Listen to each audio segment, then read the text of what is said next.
Shalom Bapak Ibu Saudara, mari kita ngomongin firman Tuhan. Sebelumnya mari kita berdoa. Tuhan, kami akan ngobrol tentang firman-Mu. Bimbing kami ya Roh Kudus, agar kami bukan saja ngobrol tentang firman-Mu, tetapi kami menjadi pelaku yang setia.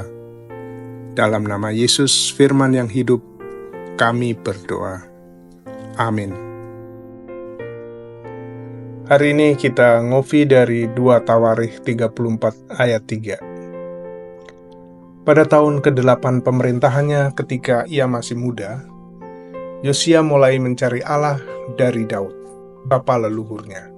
Dan pada tahun ke-12 ia mulai mentahirkan Yehuda dan Yerusalem dari bukit-bukit pengorbanan, tiang-tiang berhala, patung-patung pahatan, dan patung-patung tuangan. Demikian firman Tuhan, berbahagialah setiap orang yang mendengar, merenungkan, dan melakukannya. Judul renungan hari ini, Mencari Tuhan di Usia Muda. Di dunia yang penuh dengan gangguan dan pencarian identitas, banyak orang muda kebingungan mencari arah hidup.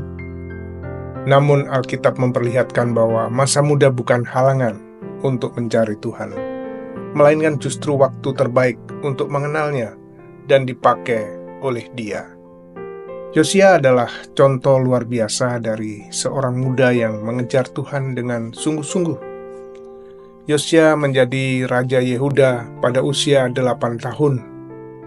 Di tengah budaya yang rusak dan penuh penyembahan berhala, itu warisan dari ayah dan kakeknya, Yosia mengambil langkah yang radikal.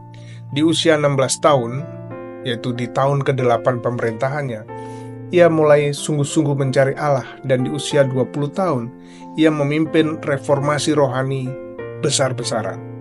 Kisahnya menunjukkan bahwa pencarian kepada Tuhan bisa dimulai sejak muda dan akan membawa dampak besar bagi generasi selanjutnya. Beberapa hal yang dapat kita pelajari dari firman Tuhan hari ini. Yang pertama adalah masa muda bukan penghalang untuk mengenal Tuhan. Yosia mencari Tuhan ketika ia masih muda. Umur bukanlah batasan bagi seseorang untuk mengenal dan berjalan bersama dengan Tuhan. Pencarian Tuhan membawa pembaruan hidup. Mencari Tuhan bukan hanya soal mengetahui tentang Dia, tapi juga soal membiarkan Dia mengubah hati dan tindakan kita. Yosia mulai mentahirkan negerinya dari penyembahan berhala ketika ia sungguh-sungguh mencari Tuhan. Yang ketiga, orang muda bisa membawa perubahan besar. Reformasi yang dilakukan Yosia bukan hal yang kecil. Ia mempengaruhi seluruh bangsa. Pemuda yang mencari Tuhan dengan tulus dapat menjadi alat Tuhan untuk kebangunan rohani. Seorang remaja di sekolah mulai berdoa dan membaca Alkitab setiap pagi di perpustakaan. Teman-temannya awalnya mengejek, tapi perlahan beberapa ikut bergabung. Dari satu orang lahir komunitas doa kecil yang kemudian menyebar ke sekolah-sekolah lain di kota itu. Seperti Yosia, perubahan besar bisa dimulai dari hati seorang muda yang mencari Tuhan dengan sungguh-sungguh. Saudaraku, jika saudara adalah orang-orang muda, jangan tunggu jadi dewasa atau lebih siap untuk mencari Tuhan. Mulailah hari ini, dimanapun saudara berada. Bagi orang tua dan pemimpin, dorong dan bimbing generasi muda untuk mencari Tuhan sejak dini. Berikan teladan dan ruang bagi mereka untuk bertumbuh. Bagi semua umat percaya, ingatkan diri bahwa hati yang mencari Tuhan dengan sungguh-sungguh akan menghasilkan hidup yang diubahkan dan berdampak.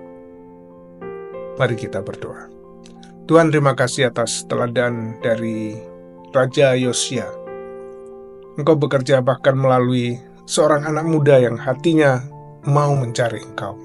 Bangkitkanlah semangat dalam diri kami, terutama dalam hati anak-anak muda, untuk mencari dengan sungguh. Biarlah pencarian itu membawa pembaruan bagi hidup kami dan generasi kami. Pakailah kami sebagai alat-Mu, Di dalam nama Yesus kami berdoa. Amin.